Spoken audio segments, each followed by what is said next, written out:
Pour revenir sur la situation au Proche-Orient après les déclarations choc du président américain, nous nous entretenons ce soir avec le professeur de sciences politiques à l'université d'Al-Quds, Amjad Chihab. Bonsoir. Oh, bonsoir. Alors, à votre avis, pour revenir au sujet, à votre avis, qu'attend Donald Trump en échange de Gaza et sur qui veut-il faire pression exactement ? Lui, il voulait utiliser le dossier de Gaza comme un outil de chantage. Peut-être de chantage sur le monde arabe, surtout de normaliser avec l'Arabie saoudite, d'essayer de leur dire j'arrête le projet de nettoyage ethnique de la bande de Gaza si vous normalisez, si vous faites des investissements aux États-Unis.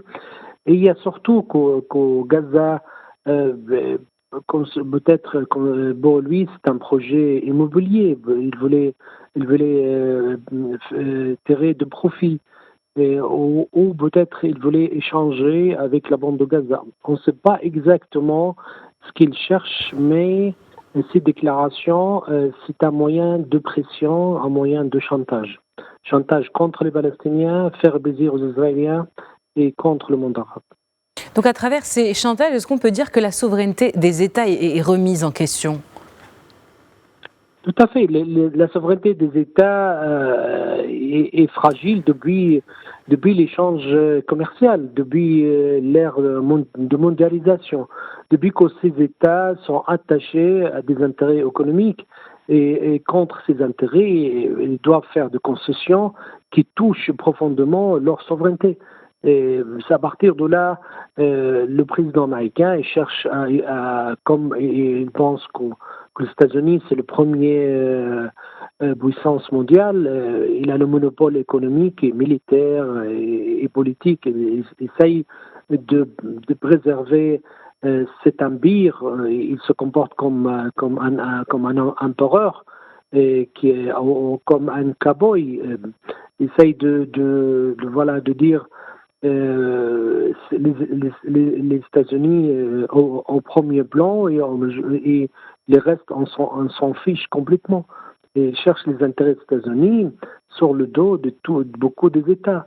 Quand il parle de réoccuper le canal de Panama, annexer le Canada, acheter l'île de Greenland, c'est un problème que ces déclarations ne sont pas logiques, qui sont très difficiles à être réalisées sur le terrain, mais en même temps, ils cherchent à redéfinir l'équilibre international, ils cherchent à négocier tous les traités politiques et commerciaux, peut-être avec beaucoup des États. Il tente sa chance, peut-être il aura plus des ennemis qu'avant, peut-être il va réussir, mais en tout cas, il tente et ça change complètement par rapport au premier mandat qu'il a exercé, 4 ans entre 2016 et 2020. Et aujourd'hui, on a l'impression qu'il va beaucoup plus loin que ces déclarations qui étaient il y a 8 ans. Et avec ces déclarations, on peut même dire que la politique américaine s'allie ou même suit la même ligne que la politique israélienne à travers notamment le plan Gaza 2035 qui ressemble petit à petit en fait aux aspirations du gouvernement israélien. Tout à fait. Lui, il cherche à soutenir Netanyahou au plan personnel et au plan de son gouvernement. Il sait très bien qu'il a fait des pressions sur Netanyahou pour qu'il signe l'accord d'échange de prisonniers et le trêve. Mais ce trêve, il est menacé par sa deuxième étape.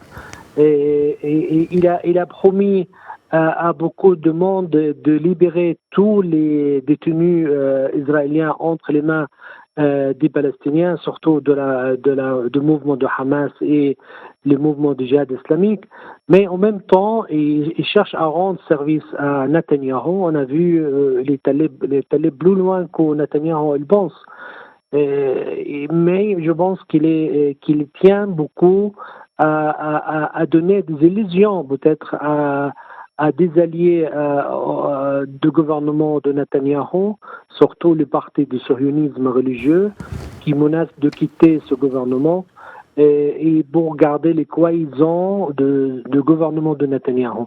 Mais toutes ces déclarations sur le terrain, c'est pas réalisable, c'est très difficile de l'appliquer, et surtout qu'il est complètement contraire au droit international et toutes les pratiques aussi, surtout ça menace aussi les intérêts beaucoup des États, surtout les pays arabes, l'Égypte et la Jordanie.